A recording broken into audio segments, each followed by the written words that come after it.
আশা কৰিব পাৰা নোৱাৰা কথা নহয়।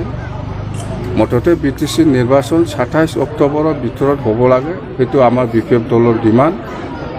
আৰু আমি অতি সোনকালে CM ছাৰক লগ কৰি পেলাই এইটো বিষয় লৈ আলোচনা কৰিব। মুঠতে গভৰ্ণৰ ৰুলটো আৰু এক্সটেনশ্যন হ'ব নালাগে, সেইটোৱে কথা। ইলেকশ্যন পাতিব লাগে। ডেলিগেট নহয়, আজি Bodo Sahitya Sabha, all Bodo women welfare federation, ABF, Bodo Samaj আৰু আমাৰ joint committee for Bodoland movement আৰু PDBM জেব্ৰাৰাম, ইহঁতে 5টা সংগঠনে আজি CM ছাৰক লগ কৰিছে, কথা পাতিছোঁ। কথা এটাই, ইলেকশ্যনটো পাতিব লাগে, গভৰ্ণৰ ৰুলটো এক্সটেণ্ড কৰিব নালাগে। এইখিনি কথাৰ কাৰণে ইহঁতে আজি লগ কৰিছে। লকডাউন মানে কৰোণা বেমাৰটো 1 বছৰ পিছতো থাকিব, 10 বছৰলৈকেও থাকিব পাৰে, 20 বছৰলৈকেও থাকিব পাৰে। এই কৰোণা বেমাৰটো লৈ পেলাই যে আজিৰ দিনত ইলেকশ্যন কৰিব নালাগে বা কৰিব নোৱাৰে, সেইটো এটা যুক্তি নহয় মোৰ হিচাপত।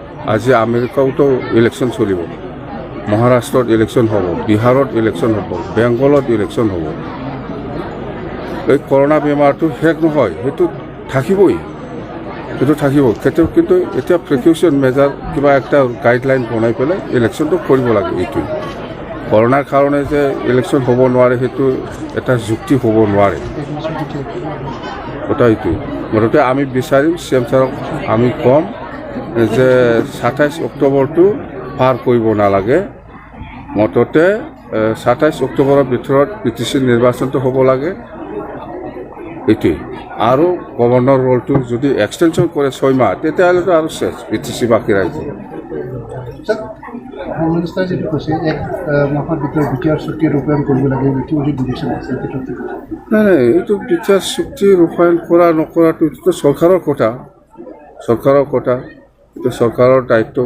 কেতিয়া কৰে নকৰে এইটোতো এইটো প্ৰমোদ বড়োহে জানিব। এইটো প্ৰমোদ বড়োহে জানিব। চুক্তি কৰি পেলাই আজি NDFBৰ লিডাৰসকলক চুক্তি কৰি পেলাই NDFBৰ লিডাৰসকলক বা কেডাৰসকলক আজি ৰিহাবিলিটেশ্যনৰ কাৰণে আজি এটাও কথা কোৱা নাই। NDFB 4টা গোটে চহী কৰিলে শান্তিৰ নামত, শান্তিৰ চুক্তি। এইটোতো চবেই ভাল পায়।